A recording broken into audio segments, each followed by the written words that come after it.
Oh, it does show it up. Awesome. Okay. Oh, okay. Ready, Mike? Do it. Okay. Welcome. This is MA4 Money Radio. I am your temp this week. We are Sans, Three Musketeers, Amigos, whatever you want to call us. I'm your favorite garbage man, Bob Voss, MA State of Mind on Twitter, here with Mike Copenhaver, the real Mike, at MCope. We're here to touch base on the highlights from UFC 239 and preview UFC Sacramento. Sorry for the late release, some scheduling conflicts, but we'll at least give you some time to look it over and get some good bets. So, Mike, how you been doing, and how's jiu-jitsu going? Did you say you're practicing for a belt test? Hey, bud. I'm doing good, man. We always have every month we have a test for you to get a. You need 3 tests you have to pass to get a stripe, and then 4 stripes usually to get to your next belt.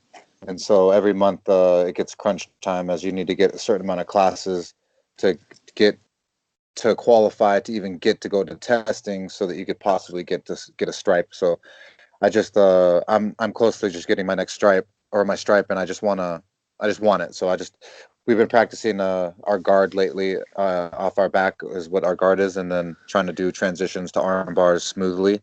So it's been a lot of fun, but a lot of core work as well. So Gotcha. you know how core work can be. So are you you said 2 stripes? Are you 2-stripe blue belt? No, in Nogi which I just started with Van Nuys, 10th Planet, obviously. So I just started with them. I'm just going to be, this might be my first stripe with the white belt. Okay. Sorry. I'm a little, we'll say, cognitively dissonant with belt structures, since I did a little bit of karate growing up, but none of that stuff matches up. So figured I'd ask and go on to it, but I will. So let's get into UFC 239, but for not main event, not anything. The first thing that has to get talked about, probably the biggest thing that happened that night, was that flying knee 5 seconds of the fight by Masvidal, and you basically called it, not exactly in those terms, but talking about how you had him in a street fight, and that's exactly what he made it. What was your reaction to seeing that go down that fast and with being that devastating? Oh man, it was it happened so fast, man, that I had Masvidal's back. I bet him myself. It just was so lightning fast that I just was in shock for a second, man. I mean, I didn't even get a chance to really celebrate. I was obviously stoked, celebrated, but it was just in such an amazing moment for him that he's worked so hard for. And I mean, so many people have doubted him. I mean, think about how many times he's went to a draw or a decision, I mean, and gotten screwed over for, the dumbest stuff. And I just have the utmost respect for him, not only just in the streets, but in the octagon. And he's a really good dude, bro. I know people will say that's weird to say, but he really is. He takes really good care of his family. He cares about that. And to me, people that care about their family and wear their heart on their sleeve, I just absolutely love it, because there's no bullshit in between. But like I told our fans, and I hope some of them listen to me, anytime that there's a real savage versus a good student, like I quoted last week, I'm taking that savage. Like there's just no way. I also bet Cody Garbrandt versus Dominic Cruz for the first fight, and no one thought that was going to happen. But I just knew. I know Cruz personally from when he lived in Brandon Vera's house down in San Diego. I mean, we would watch scary movies down in the basement in the garage at Brandon Vera's. He had a theater room. My favorite movie at the time was Texas Chainsaw Massacre, because I just liked the movie, and Jessica Biel and her wife beater and cowboy hat. Okay, I was gonna ask you if it was the original or the remake. Yeah, the remake, I guess, right? Yeah. Yeah, so we would watch that often in there, and every time that Dominic Cruz would come downstairs and see us watching a horror flick or something like that, he would freak out and he didn't want any part of it, because he didn't like bad dreams. He was just really soft, bro. Like he's not. I know he's mentally strong in a way. He was a champion and this and that, but like in the streets, like in real life, like he's just not tough, like he's just a great athlete, and he's really disciplined. And so either way, but Askren got his ass kicked. He deserved it. Masvidal deserved it all. And like I said, Dana's Lynchman and Hitman did his job, and he did it very quickly. Oh man, well, I'll give you some major credit because like I even said on the podcast, like I love Masvidal, but I have just such a terrible tendency calling his fights, so I just don't call him at all. I was starting to lean him, but I'm like I knew the moment I pick him, he's gonna get taken down, so I'm almost happy I didn't pick him just so he can get that ridiculous knockout that last 5 seconds, and then his celebration of said knockout, making fun of Askren, lasted like 10 times longer than the actual fight. Um, as far as like what's next for him, what do you think he's got going on? I mean, it was a highlight reel knockout that could jump you up a couple more spots than normal. I mean, there's not too much out there other than title fight or someone else other than the top part of 170. Who do you want to see him fight next? Oh man, I really want to see him fight the champion. I think he's paid his dues over and over again, and I want to see him versus Usman. I know he's got better hands than Usman for sure, 100%. I would lean almost betting him already immediately. It's the takedown defense that is it going to hold?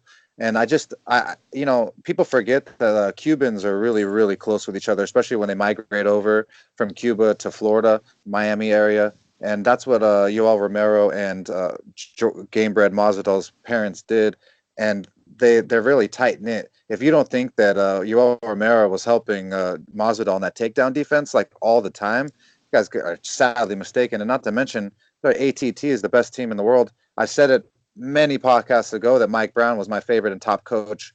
And it's obviously holding true now. But I said it before that was all kind of happening. It was like maybe in the midst of it. But I think Masvidal deserves that title shot, and I just absolutely love watching him fight. Man, he's the real deal. Well, and since Colby is fighting a Lawler, there's more than enough time to fit in a fight with Masvidal versus Usman, and then the winner of that will eventually fight the winner of Colby Lawler. So there's more than enough time for it. Um, Yeah. so as far as Askren, the no longer undefeated Askren, where do you think he goes? I mean, obviously he has the quote unquote victory over Lawler, no matter what some people say about it, whether he should have got that or not. And now he gets highlight reel KO'd. Obviously he's still a talker, so they'll still find a place for him. But how far down the queue do you think he drops? Like, should he fight like Ponzinibbio or maybe like someone maybe a little bit closer to the mid tier, or just shoot him all the way back down to the latter half of the top 15? I mean, at best, I think that at his best fight he deserves maybe if he doesn't even deserve it, but if he would, I'll probably take it now as a rematch with Lawler. I mean, that would probably be the most sellable fight for him right now after a loss. I don't see anything like upside for him besides like maybe redeeming himself in that fight because he literally talks so much shit that I mean, it's kind of just so deflated for him right now. I know that he made himself a ton of money. He still did a great job for himself and his business, but it right now I don't see any upside for him. I just don't even know who he would fight besides Lawler to like just maybe get some respect back, you know? Oh yeah, well, and especially if Lawler loses to Colby, they're both coming off losses, and since the UFC loves to make that matchup, it'll end up working out perfect with the timeline. Yeah, and as I was saying that, I was kind of thinking that I'm glad you touched on it. That's exactly. We'll see what happens with that fight. I uh, I don't count Lawler out, bro. I just Colby's hands are not that good, so I just think people forget that they have great wrestling, great cardio, and great tenacity and put and output, but their hands aren't that sharp. You know what I mean? Oh no, yeah, I got you. Most of them don't even have a jab, and let alone can throw in combination. And Masvidal does that with his eyes closed. Yeah, so I'm all about Gamebred Masvidal. I have a Easy Money shirt that I bought off him years ago that was started the Easy Money tour when he started you know his campaign before this resurrection. Nice. So going into the co-main event, you had Amanda Nunez. I apologize if I'm butchering that because I probably am. Either way, um, completely Holly Holm, and just take her clean out of there. I mean, I'm just gonna quick touch on Holm, and then we'll go back to Nunes. all the interviews, I don't always watch the embedded stuff. I really don't. But I just had a little bit of free time because you know my family was up in Michigan for over a week or so, so I had a lot of time to kill. So needless to say, I was watching a lot more UFC side programming. But every time they interviewed Holly Holm or talked to her, she just seemed off. She seemed uncomfortable. I mean, I know recently she was going through a divorce, and her saying something about her husband being very taken back and put off by her in the spotlight, which she said was holding her back for so long. So you would think that she would be all for everything going on fight week, but she just seemed in such a bad space. And I mean, she could, on her best day, Amanda still would have beat her, but I just thought it was very interesting. And I mean, at this point with Amanda, I mean, I don't know who else she can fight. I would say without a doubt, she's the greatest female fighter of all time. I mean, technically, the only person at bantamweight or even featherweight that has held a title that she hasn't beat yet is Jermaine Daradami. And if she wins tomorrow, they could fight, and she just starts taking off anyone that's even touched gold. What do you think? Yeah, I mean, Nunez is the absolute best woman that I've ever seen perform in person myself. After I saw her destroy Cyborg in front of me in Los Angeles, there was just no way that I could ever doubt her. That's why last week I know that our boy Travi loves Holly Holm. We both love her personally, but sometimes you don't make bets personal. You never make bets personal, actually.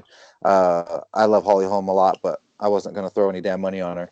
I knew that Nunez was going to eat her up, and I didn't think she was going to head kick her to hell, but I knew that she was going to win that fight. She's got the way better jiu-jitsu and the power with the hands. I mean, she Nunez is absolutely incredible. I hope that I want Ladd to win this weekend, but after watch we'll get into that. But after if GDR does win, I would absolutely love to see Nunez just drop GDR, who's got supposedly the heaviest hands.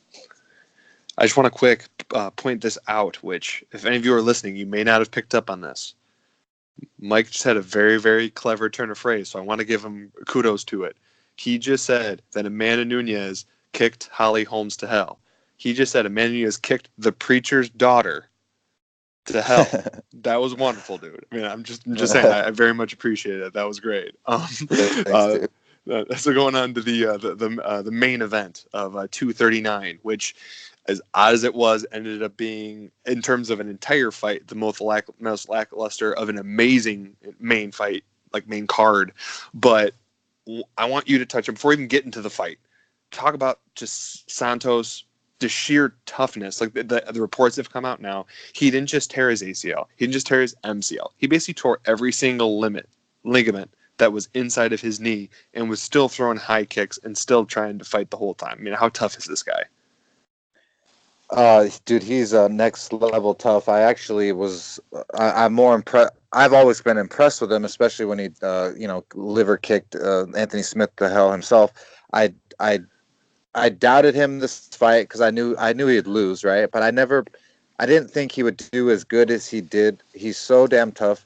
I got in a Harley accident in 2004, 2015, and I had to push my left leg down to keep the bike up in my lady, and instead of crashing us both and everything. And I had broke everything in my foot and my ankle and blew out my left knee. I It took so long to be able to bear weight on that thing that I was like a Bambi leg little girl. I can't tell you how just devastating mentally it was. So for any type of injury, I had a way less injury than he did, and I just can't believe that he could go and push through the round 5 like that and win it. I think that he could have won that fight if he on a rematch, I possibly win that fight. But I just one more round, man. He could have done that. John Jones didn't look good at all to me, but he's just weird, bro. I remember I said that on the podcast. I said John Jones just does that. What is he doing? Like, what does he want to do? You don't know what he wants to do. So he could finish you. He doesn't want to finish you. So we're gonna go 5 rounds and go to a decision. So it's just very hard to gauge his fight or to bet on it. Besides, he's gonna win. You can't like inside distance it. You can't, for sure, like put your money on a decision because that's a very tough thing to do. I mean, it's so wishy-washy betty with him that I never touch anything to do with John Jones fights. It's just garbage. Okay, I want your opinion because I have two theories on John Jones' performance, like the actual performance and actually his performance going back the last like five or so fights. I think it's one of two things. I want your opinion on this. First, does he need the chaos to perform like what he used to have when he would go out and party or not do everything he was supposed to do and just let like the entire fight week or fight camp be ridiculous? I mean, I know it almost led to a loss for Gustafson the first time around, but that was when he was finishing everybody. So does he need that chaos, or is it a matter of forever John Jones has had to beat his opponent at what they're best at, almost to a fault for whatever reason? Like when he was going against Chael or any other the heavy duty wrestler, he would have to go to the clinch, have to go to the wrestling to beat him. It was like a mental thing.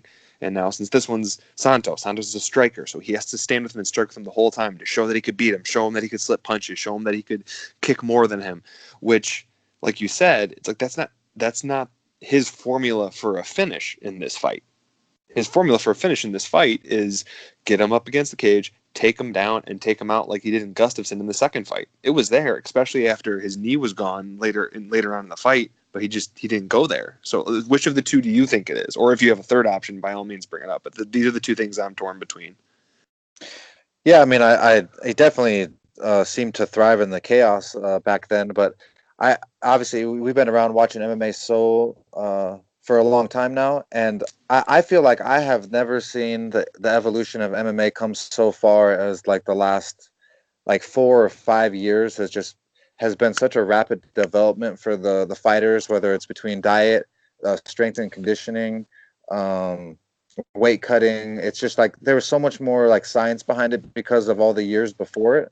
So I don't I think fighters are getting so much better rapidly, and I think that just like GSP towards the end of his career and a lot of other great fighters, they kind of taper off on their finishes. They're kind of their wins. They're safe wins. They don't want to incur a lot of damage.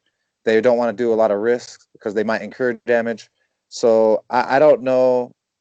Like I said, if it has to do with the performance, like the PI, the Performance Institute, and the fact that technology and everything has advanced so well, so fast, helping them, or if he's just tapering off at the end of his career while someone is going to beat him and dethrone him in the next 3 fights because he is beatable. He is not trying 100% to me. I don't see him as hungry or as ferocious.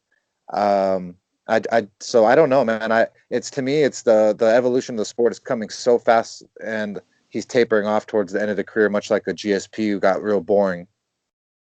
Well, and I'll give it to you the whole risk averse thing, him playing it safe, because I believe I can't remember if I read it or if I heard it in an interview, but he said something about how he wants more records, and so he'll be remembered. Meaning, like he said something outlandish, like he wants to be like a 20-time champ, because that goes in the record books, and that's someone that his kids can grow up to be proud of. But if he's going to get that 20, or like a ridiculous number that no one's going to be able to beat for a long period of time, he's going to have to play it safe. And I mean, if that's the case, he's going to start becoming less and less popular as time goes on. But man, I Yeah, mean, I think he's gonna become a Floyd Money Mayweather, very safe, rich fighter. he definitely can do it. Especially if, I hate to say it, but it almost seems like Jackson Wink has kind of turned into a dumpster fire, and the only reason it hasn't is because he's stayed there. But I Yeah, can't imagine if like he throws like these single shots, and they're amazing and they're spectacular, and you don't see him coming. But like imagine someone with his reach and stuff like that get his boxing sharpened up to actually be able to throw in combination like a Mas. I mean, not quite like a Masvidal because he's been in the boxing game for so long, but like similar tier of that. It's like he would just be wrecking people. So I don't yeah. know. I You think know, he I never think will, but I think he needs to move camps if he wants I to think hope so. to make it to this 20. And I think I I'm as think biased as you. I would love to see him at ATT, but or yeah, just or yeah, the yeah. ATT Love Fest. But I think that Oh, gym has I done love it. wonders for so many people. Yeah, AT&T would be my number one choice for him to go, or like Mark Henry, something like there, just something with more some kind of boxing implementation. You know? Mm. I'd be down for ATT because I know ATT has a lot of bigger bodies. Yeah, Like I at know. like That's at why the I like like it. yeah, like at this point, I mean, Michael JDS, right? John, yeah, JDS is at ATT. I mean, Bigfoot always was. I don't know if he's still there since he's still like taking the random fights in Eurasia, getting big money. But then there's a halfway decent amount of heavyweights and a decent amount of light heavyweights. I think they have more middleweights, but still, like around that frame, it's like there's not many big, highly ranked bodies at Jackson's anymore. When he was making his huge strides, that's when he was training with um, like Rashad and training with oh, am I spacing on the name? The previous heavyweight champion from 2000s, Arlovsky. There you go. I got it. Sorry, Oscar. Arlovsky and like guys around that size, like they were there.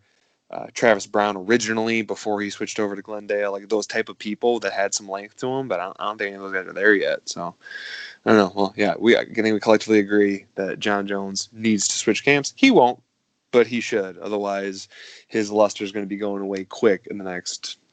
I don't know if it's going to be 2 3 fights like you. It might take longer than that, but that's only just because I see the 205ers coming up, and even though some have good finishing ability, I don't know many of them have like a layered enough of game to be able to handle all the different stuff that is John Jones. But I don't know. Well, we'll cut off UFC 239. All in all, a great pay per view. Like, don't let the last fight sour the whole card. The whole card was great. Some great finishes. Moving on to UFC Sacramento. This is going on not even this week. This is happening tomorrow. So get excited. Again, sorry for the late issue of this, but we're still going to break down these fights and have a good time. So briefly, we're going to talk about Elkins versus Hall, and mainly it's going to be briefly because I know me and Mike very much agree on this fight. I think Elkins perpetually puts himself in bad grappling positions and then just kind of grunts his way out of them. I don't think he's going to be able to do that against Hall. And I just think it's going to end up with Elkins putting himself in a bad position, whether it's him trying to go for a takedown or what, and just ending up in a bad spot. And I see Hall getting the finish. Not super specific finish. I'm not sure what it's going to be because it all depends what Elkins puts himself into, I think. But you had a very specific way you saw this fight going. What's your take on it? Yeah, I like Ryan Hall a lot. His heel hooks and leg locks are just absolutely tremendous. They're next level, just far out there. There's no one even close to it.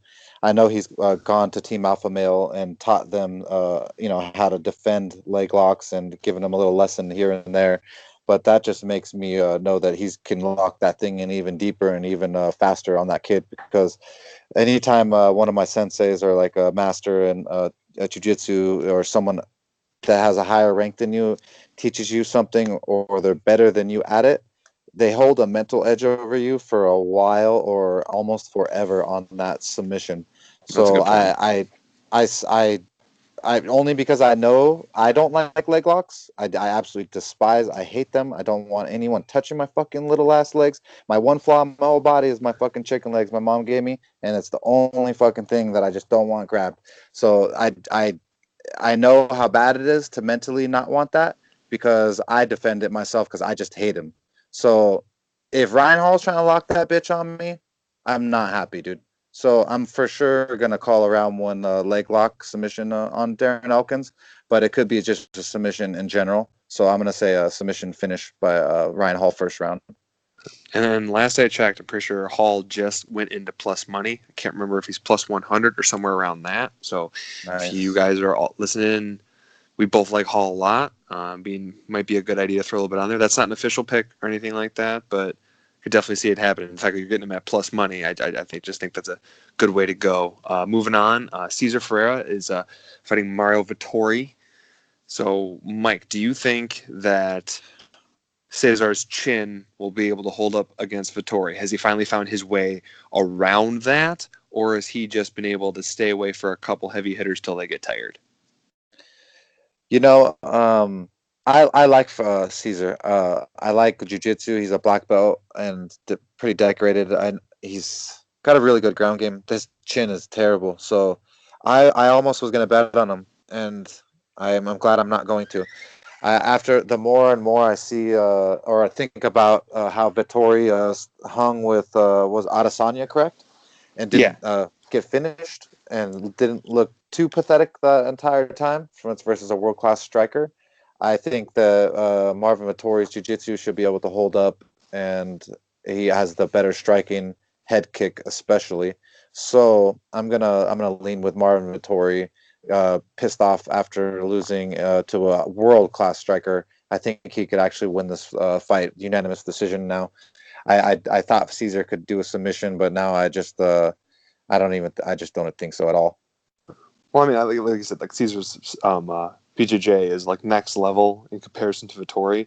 Vittori's got some good hands, and his takedown defense has gotten so much better. Especially like you said, it's like he's seeing a guy that he went blood and guts with, and actually put on one heck of a performance. Like the type of performance that some people thought Adesanya wasn't as good as he is, because he looked somewhat mortal against Vittori. But that's more just showing what Vittori has. I mean, I'm a little worried Vittori um, has tendency to gas later on in fights. So if Cesar can last that long, I think he has a shot at a submission. But in general, like if I had to pick fight gun to head, I say Vittori.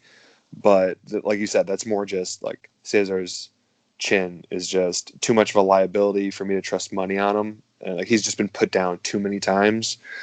But so moving on to the battle of rising star prospects. This is a little bit different because it's an aged rising star of Josh Emmett, because he's either 34 or 35. He got into the UFC crazy late in comparison to his talent level. He's fighting the young hot prospect of Mirsad Bektic, who was everyone's favorite up and comer 2 or 3 years ago, before he lost to Elkins, who's we previously talked about on this card, in a fight he was thoroughly winning. He lost in the tail end of that round. People were saying this kid was the next GSP. He has the same game. He has great boxing. He has even better wrestling. It's like this kid is the real deal. Went off from an ACL surgery, I believe, and the rehab from that. He has since come back and gotten another victory. He's been finished in the third round before, because he will go for broke always, which can burn his candle pretty low at the tail end of a fight, and he gets hit more frequently. Josh Emmett carries power late into a fight. It doesn't matter if he is losing the entire fight, like he was against Michael Johnson.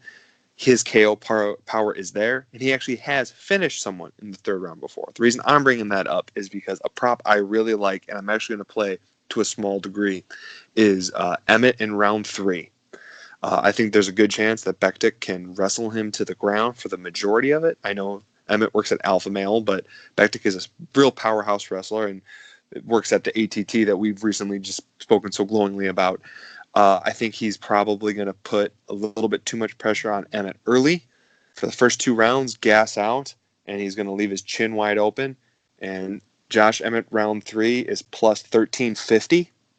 I'm going to have a half a unit on that, and then I'm also going to have 1 unit on Emmett straight at, I believe it's currently plus 140. And if that's what it is right now, as soon as this podcast ends, that's what I'm betting. If not, and it dips down, you'll see the actual price I got it when I post it on Twitter later.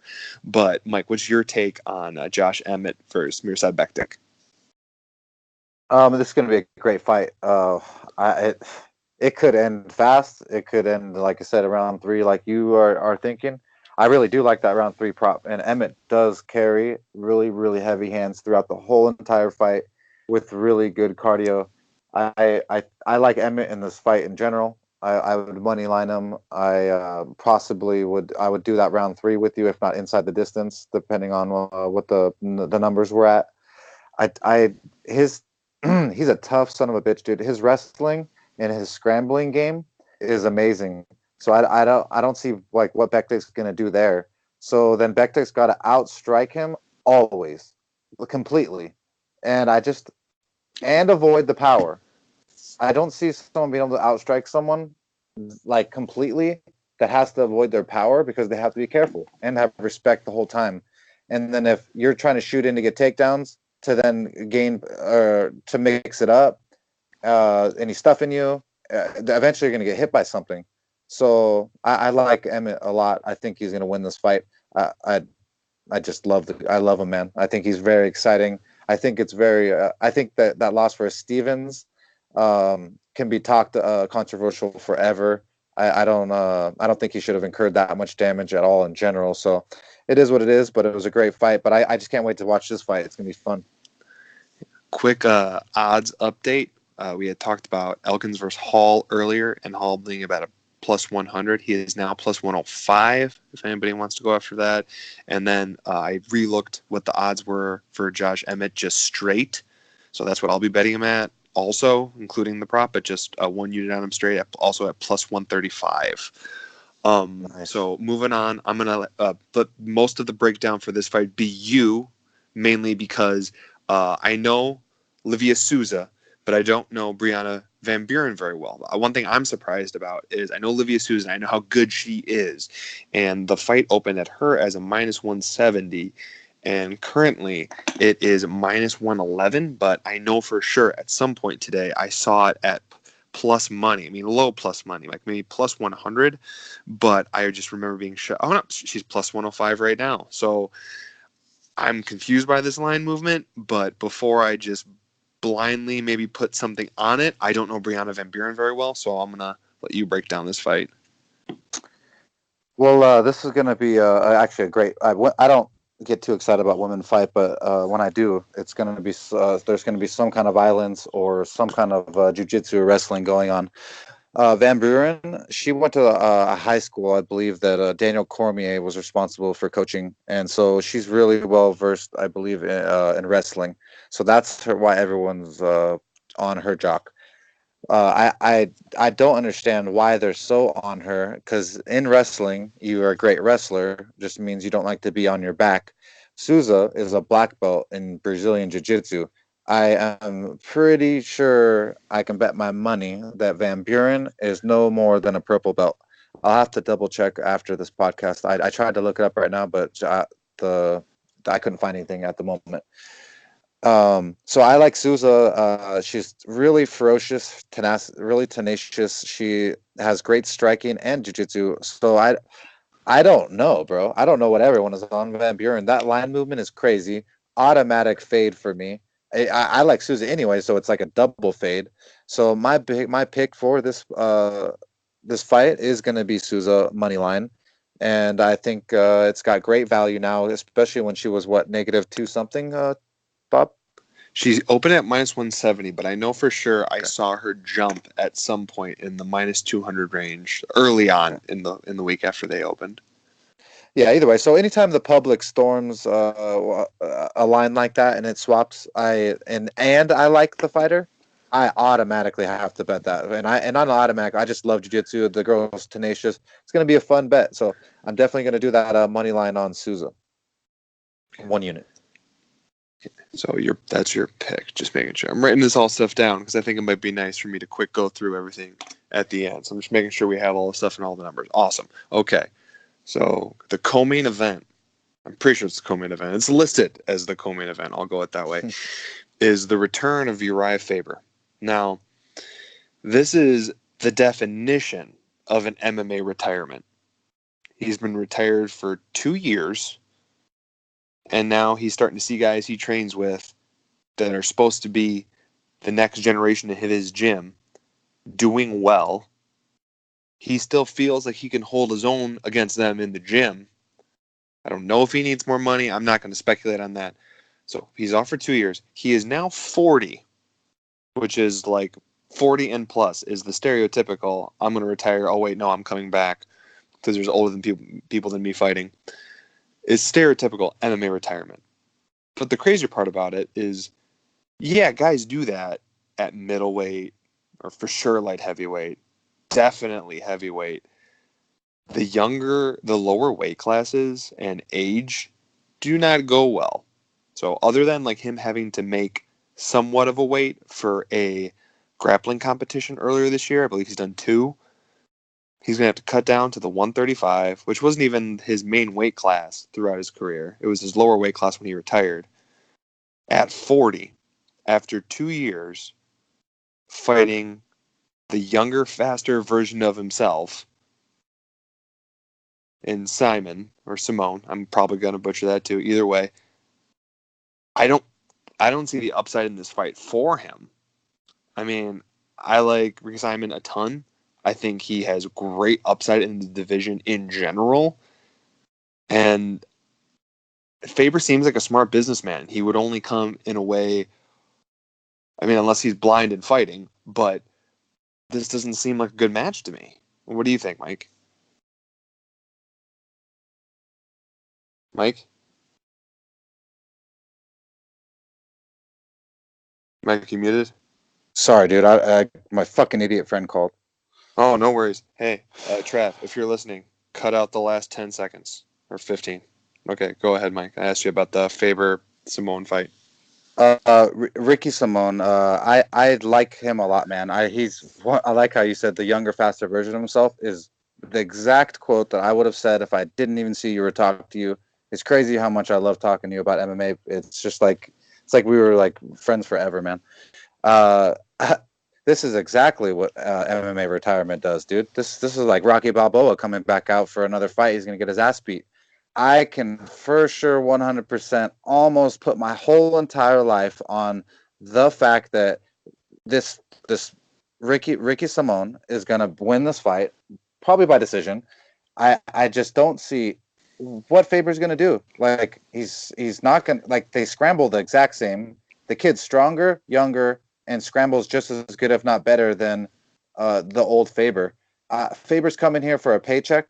He's coming here to make more investments for his future. He's a very smart man when it comes to that. So I'm not hating on him. This isn't a BJ Penn situation where he needs money for sure, for sure.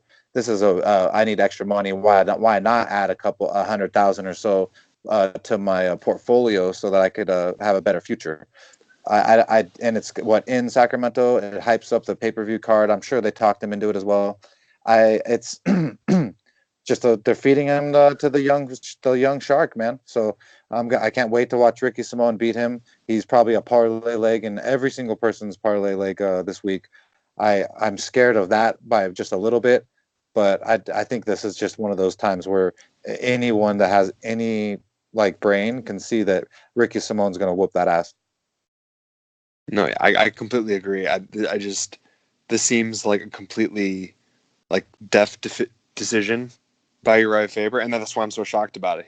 He's always been fairly smart with his career, other than his blind belief that he would always beat Cruz no matter what, every time they would ever fight, and it didn't quite work out that way. Other than the very first time they fought when Cruz was barely training, but other than that, he was pretty on it, and I understand why he wants to come back because when he left, he wasn't getting destroyed. Just the guys that he used to be able to style on were borderline beating him. So I don't know. I guess here's hoping if it's a loss for Faber, which it will most likely be, it's definitive. So he sails back into the sunset and handles one of his 35 businesses and raises his kid. That's all I want for him. And he could have fun at, sorry, I keep saying Team Alpha Male because I've been trained for it somewhere. Apparently they're called Team Alpha now, which to me is like 1,000 times worse, but that's just a personal preference, I guess. So moving on to the main event is Aspen Ladd versus Jermaine Derendami. And I apologize to every Dutch person that I know that may be my ethnicity, but I more than likely butchered that name. So from here on out, I'm going to call her GDR because anytime I talk about her in text form or anything, that's what I do anyway. So this way, I won't offend any of my peoples. So preemptive. Okay. But before we actually even get into the fight, I want to talk about this video came out on Twitter, and I sent it to you so that I know you watched it, and that's why I want to talk about it. Is Ladd going on the scale? They get the barrier that they have now, which is way better than the towels. The like pretty much the curtain from Karate Kid. They put that around, but it's black to block out the ladies if they need to completely strip down to weigh in. And she just looked so rough, like shaking. Look, she had grimaces in her face as she was just stepping onto the scale and adjusting her body. And I mean, this isn't for a title or anything like that. She made 135 by doing that, so that's a little confusing. I mean, I guess she's trying to show that she can make championship weight, but I mean, it scared me away because, like you and I had talked earlier, I was starting to lean Lad for a bet. I really thought at some point in the fight, regardless how much better of a striker JDR is and how much more power she has, at some point I thought Lad was going to get her on the ground, and she is really heavy on top and just put down enough offense that they would have called it, whether it be accumulation of shots or whatever, even if they weren't necessarily the most powerful. Her because her ground and pound is really good. But man, after watching that video, I'm just it wasn't going to be a big play, but man, I backed off huge. And since we had talked about it, so I wanted to send it to you. Um, since it scared me off, I just so what do you think of that video and her just demeanor and everything on that scale? Yeah, well, she looked like absolute shit. I mean, on the ambulance, there's a couple different stages of shock that the body goes through, and there's compensated shock, and before it goes to decompensated shock. And she looked so pale and diaphoretic and shaky. She definitely, like to me, looked like in the stages of compensated shock with the body. I'm not 100% sure on that. I just that's that from me, like looking at her. That's the symptoms that I got of her from my medical experience. She looked terrible, man. They should. This is why we needed IVs first. I like this. This IV wouldn't really hurt. I don't see why not. You know, I just like let's hydrate her back up and make her feel better and make the proper decision for her body. If she hydrates up with the IV, it's the fastest, best way possible. That's why we do it on the ambulance in the hospital. It's the way. So I wanted to bet her. I still am gonna pick her to win, just because I don't want to go off of my gut and stuff, and because I've seen a lot of these weight cuts miss and have blah blah blah, and all these guys are winning still, or girls. So I think Lad has a way better ground game. I still think she has very ferocious ground and pound. I think that if she is going to win now, it's going to have to be even faster, and she's going to have if she's have to go for broke in those first like 2-3 rounds max, but I'd say first 2 rounds. So if Lad doesn't get her out of there in the first 2 rounds, GDR is gonna win a 5 round decision, and I don't know if it's gonna be because her body broke down, Lad's, or what happened, but she looked terrible, dude. If that was my sister or my family member, my girlfriend, I just I don't want that for anyone, you know. So I usually don't care. I usually am like all for someone getting their ass beat and going in there anyways, the weight cut or not. But this is one of the ones where she looked really bad. Like she was like complaining about stepping on the scale again to pose after the weigh-in. So it's going to be interesting, man. I mean, I can't wait to watch it though, even though people hate on it. Well, because honestly, in terms of name value, I don't think this should be a main event. I really don't. Like, but that's strictly in terms of name value. As a fight, it's super interesting. Like, Lad is 24 and just kind of blowing through the division. I mean, she's limited in some ways, but I mean, she uses what she's got going, and she has really heavy ground and pound when she's on top, and she is really good at controlling against the fence. I mean, I know JDR has a little bit more of a Muay Thai background, so she might be able to fend that off in the clinch a little bit better. I know she's predominantly kickboxer, but I know that, there's the Muay Thai in there. Yeah, like I said, it's like I really thought at some point, and honestly, I actually look it up here on the fly because I meant to earlier, so that's my fault for not being prepared. But one thing I wanted to look at, because I don't wouldn't say this about almost any other women's fight. I mean, I guess depending who was in the main event, and if it was a complete squash match. But I have this feeling. Ah, never mind. I guess people had the same idea as me, but that may have changed after the weigh-ins because the fight doesn't go to decision. Opened at minus 105, but it's minus 210 now. So that goes that. I was starting to think that might be a good savvy play on this because typically fight doesn't go to decision, even in a 5 round fight for women's fights is easy plus money, but I guess not here. So everyone must have had a similar thought as me because I thought guaranteed at some point over 5 rounds, either Lad would get GDR down and put in the coffin nails, or JDR would be landing on a tired lad who would barely be defending, and then maybe get one of those like ref stoppages up against the fence while like JDR's hitting like some body and head shots, like barely defending. But I don't know. I got minus 210 for that. I mean, under is 3.5, and that's minus 135. Yeah, still that one's not. Yeah, I just think that they didn't bring GDR all the way over here after she hasn't fought, and she's also denied fights. After she won her belt, she didn't want to fight Cyborg. I don't think the UFC's brought her here to do her any favors at all. That's why I've been so much on Lad. Like, this happens to be Lad's hometown that they're bringing her. Like, I mean, are they? They're for sure. I think bringing Lad here in a main event spot, gave her a main event spot this early. They obviously believe in her, like you and I see. You know what I mean? I Well, don't. so I almost wish I didn't See. see that video because I can't get it out of my head.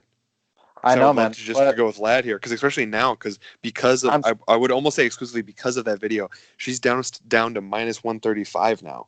nice. Well, She hasn't been that low. Well, she opened at about that, but then so she got. Go ahead. I'm okay with then taking like a risk for me, like a decent risk is a like a parlay of Ricky Simone and her combined, and then if you were right that day, you're right that day, and just flick like a unit on both or unit for unit on that and let Mhm. it ride. No, I could see that because yeah, I think Ricky Simone's definitely going to win it. No offense to I don't Faber, know. just really think That's he's just going to win it. getting value to get value out of Simone, and I really do believe in Lad as much. I just think that it should happen. I just remember GDR did not want to fight Cyborg after she won the belt or supposedly won the belt after she hit home late a couple of times. She's never impressed me. She has the skinniest little chicken legs, like I'm talking about. She didn't have a wrestling background. At least, like I said, I have small legs, but I wrestled, so at least I can use them and sprawl properly. I just don't know what she's gonna do, dude. I could see her getting backed up against the cage and just having those little legs swept out from under her, and then you got a lot of weight on you when you got this big bitch who barely made weight.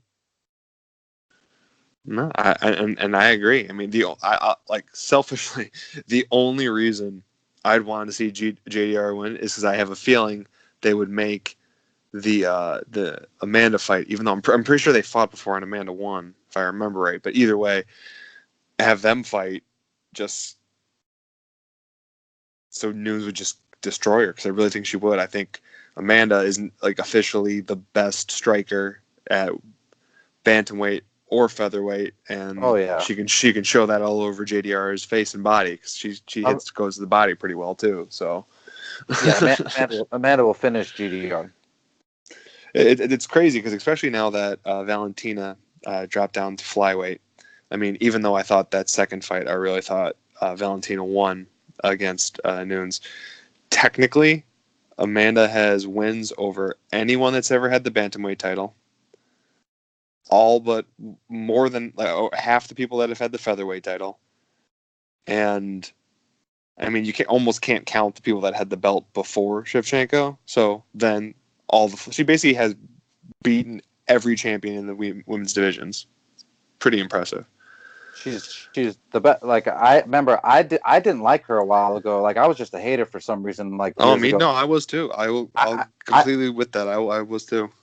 But one thing I give myself credit for in my whole life is I could be the biggest dickhead ever, dude. But I also, when I'm wrong, I usually will admit to my fault and when I was wrong.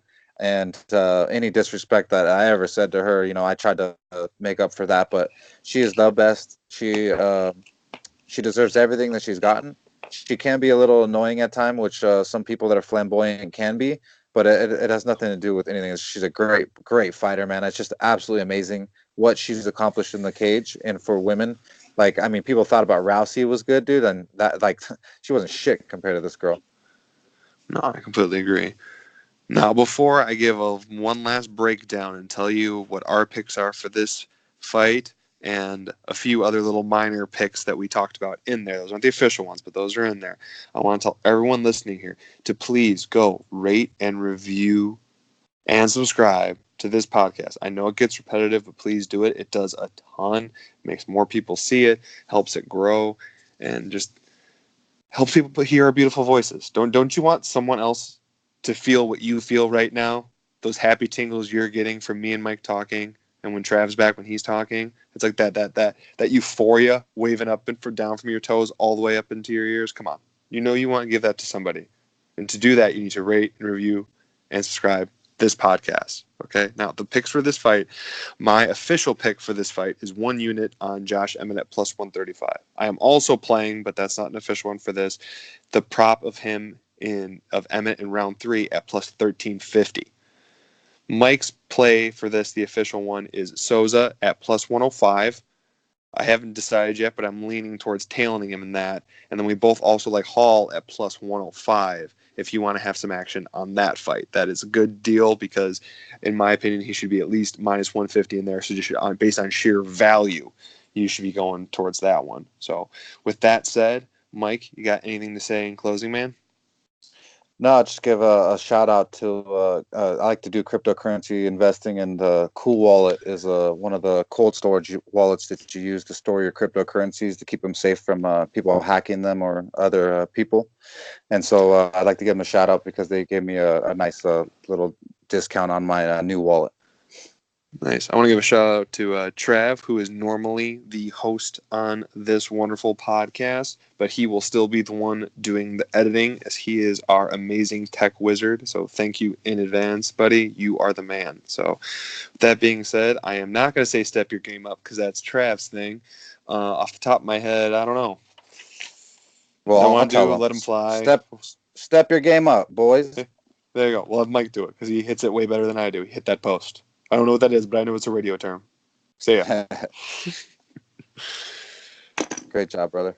Thanks. What do you think, Tippy? Was it halfway? I know you're still on mute, but Tipster. he probably walked away. You could stop recording, Tippy.